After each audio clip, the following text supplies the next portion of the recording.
What's going on, everyone? So, the Lakers still need help. Dorian Finney-Smith has done magic for the Lakers. His impact is it's immeasurable, right? Hopefully we get Jared Vanderbilt sooner rather than later. That would be fantastic.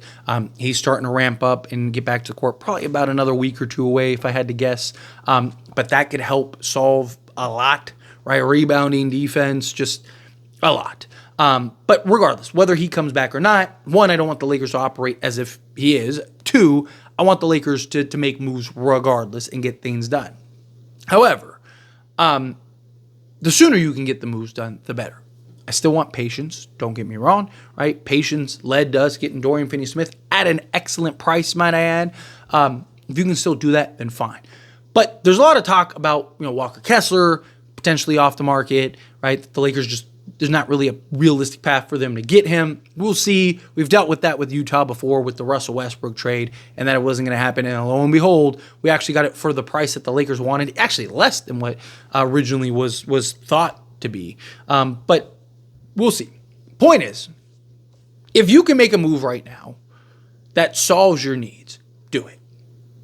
And the Washington Wizards, based on reports that, multiple reports and multiple sources have said, the Lakers right now could get Jonas Valanciunas. Go get him and Kyle Kuzma or him and a Malcolm Brogdon, and let's just go. Right? I think there's a real argument for that. Right? To just get that done sooner. Because, what are the other options? Right? Again, I would prefer Bruce Brown over Malcolm Brogdon, but you might be able to get Malcolm Brogdon and Valančiūnas just kind of in one sweep rather than having to renegotiate. Look, if you can just get a Valančiūnas, fine. I don't know if we're going to get a different center. Who's that other center? Lakers didn't get Day'Ron Sharpe, right? It would have made sense. Look, they can still go back to the Nets. They could still work something out. That's always a possibility. Maybe the Lakers wanted to be patient before they committed to a center. Maybe they want to wait for Walker Kessler or something like that. Who knows? Maybe they will go back to the Nets and end up getting a deal for Day'Ron Sharpe. Time will tell. I don't know. But it would have made a lot of sense to get it done, even instead or added to a, Shake Milton. But they didn't do that. Is that because, again, they wanted to wait? Or is that because maybe the price was too high? Or maybe the Nets don't want to trade him as much as they say they do? Or there could be a million reasons for that. Okay, well, if Walker Kessler's off the market, what's your other options? Robert Williams would be fantastic, but the Blazers have, insane prices for all these guys. And on top of that, Blazers would prefer to send him anywhere else but the Lakers. I mean, the Blazers and Lakers have never made a trade together. Now, a Jeremy Grant, I think they'd be willing to do because it's just a terrible contract and they need to get off of it, right? But Robert Williams, they keep him around if they needed to. Also, can he play more than 40 games? Honestly, you can make an argument outside of Nikola Vucevic. He's everything the Lakers need: physical, rebound, defend, literally everything. Run the floor, provide toughness, floor running, athleticism, everything that you could want and need, right? But with his injury history, there's concern there. Valančiūnas is the best availability, right? I mean, that guy plays 75 to 80 games a season, right? So, again, the best ability is availability. I know people have concerns about Valančiūnas. It's not going to be a big concern. Will there be moments and stuff? Sure, of course, but he's probably the best option that they have. He's probably the best backup center that they can get. As your starter, it's a problem, right? But as your backup that you're looking to play 15 minutes a game, you're fine. People worry about, but the Lakers played him off the court. Again, it's one thing when a team needs you to play 35 to 40 minutes at the center position and then you get played off the court. That's a problem. It's another thing when it's your backup center and you're looking for him to not go up against Anthony Davis and LeBron James, but go up against bench unit guys. Right? Valančiūnas is going to get you a double-double off the bench in 15 minutes. Right? That's perfect. That's everything we need. The shot blocking is a concern. But guess what? One, you have Anthony Davis that you could slot alongside him and mask some of that. Two, if you get the perimeter help and you don't have guys like Rui out there and Austin Reeves out there at times alongside Valančiūnas, and you have guys that can actually stay in front of the opponent, well then Valanciunas and his lack of shot blocking isn't as big of a deal. Right? Because if guys aren't just getting blown by every possession, and now Valanciunas is on an island by himself, right? Like, guess what? Now you're not as worried about that. And also, if you have guys that can funnel, he can actually clean it up. He's still 7 feet and can block shots, so if you can at least stay with the guy to funnel him in, he can clean it up, and then he can also help go rebound. Right? Like, Valanciunas, is it my favorite option? No. But it's probably the cheapest, and it makes us better. And it's not going to be as bad as people think. Malcolm Brogdon. I have said numerous times, Malcolm Brogdon is the best solution for what we need at the guard spot. Big, physical, tough guard that shoots 40% from three-point range and make plays and initiate the offense and defend essentially 1 through 5 on many nights. It's everything. Again, can he play more than 20 minutes a game? Can he play, and if he does play more than 20 minutes a game, can he stay healthy? Like, if you told me right now, Tyler, I jumped in a time machine, Malcolm Brogdon is going to play the rest of the season, that last, 48 games or whatever it is, the rest of the season, and be healthy come playoff time, go get Malcolm Brogdon right now, right? Next season is next season. We'll figure it out next season. Also, he's not going to make $23 million next season, right? So clear money off the books, perfect. But the problem is you don't know that.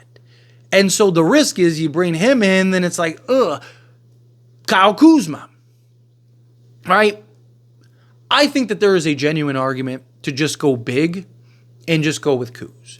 Just your starting 5 is Austin Reeves, Dorian Finney-Smith, Kyle Kuzma, LeBron James, and Anthony Davis. You're big, you're switchable, you're athletic, you can shoot, defend, do everything. You're much more versatile out there as a basketball team. I do have concerns about Austin Reeves, obviously, at the point guard position. Not so much in the regular season, but come playoff time. However, we saw, Max Christie initiate. Like, you just need guys that can initiate. Like, Kyle Kuzma can bring the ball up. He does it all the time for Washington anyway, right? Like, you can have Dorian Finney-Smith bring the ball up. And worst case scenario, if it really does become a problem, then LeBron, here you go. I need you to bring the ball up, right? Especially come playoff time. I think you'd be fine. Again, I'd have some concerns, but I don't think it'd be that big of a deal, right? Like, I just look at it and go, man, like, if you can make that happen, I think you should, right? Like, because to me, it's just like, what would you rather have? Would you rather have the guard? Would you rather have the wing, or would you rather have, you get the center, right? So you get Valanciunas, because to me, it's easier to get everything done in one trade than it is to do multiple trades. Right, so if you can solve everything in just one swoop, and then maybe do like a minor deal. I also wouldn't hate if you just went and got Malcolm Brogdon and Kyle Kuzma, and then maybe just looked to like get a Day'Ron Sharpe, because like Kyle Kuzma and Malcolm Brogdon would be like what, like $45 million that you have to send out, something like that off the top of my head, right? So you could do that, and then still go get a Day'Ron Sharpe. Perfect, beautiful. Let's make it happen, right? Like. And then bring Malcolm Brogdon like off the bench, because you're not going to bring Kuz off the bench. But I think realistically, you probably get the center. So you probably go Jonas Valanciunas. And then it just really comes down to the guard or the wing.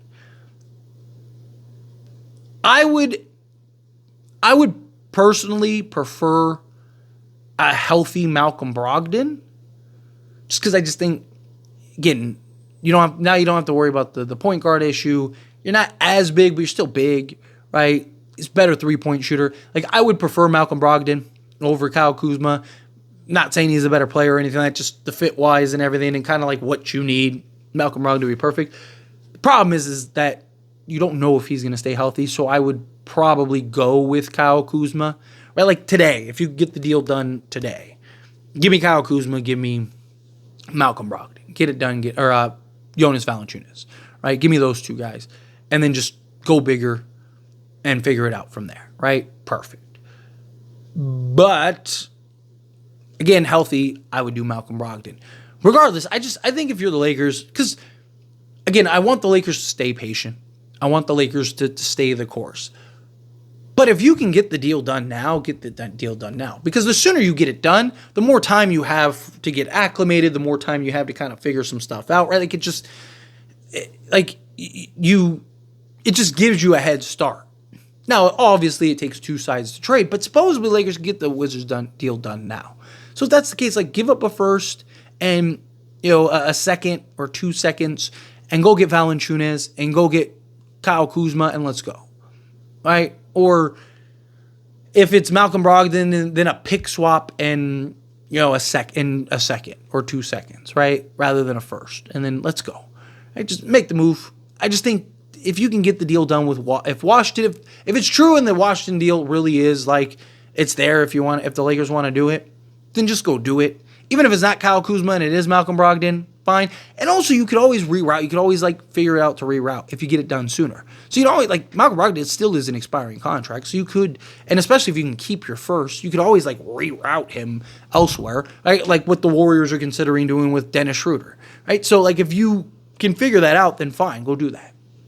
All right, but anyway, as always, this is a discussion, and I pass a question on you. Let me know your thoughts and opinions down in the comments below. What do you think? How do you feel? What are your thoughts? Do you agree? Do you think just go get the Wizards trade done, get that over with, quit playing games, quit messing around? Do you think, no, absolutely not? To stay the course. Wizards, no, not the answer. Again, how do you feel? Whatever your thoughts are. I love to hear it, so let me know down in the comments below. That being said, if you haven't liked this video, hit that like button. Helps me a lot. Lets me enjoy these types of videos, and I truly appreciate it. Not subscribe channel, hit that subscribe button. Turn on the bell notifications. Appreciate y'all. See you in the next one. Thank you.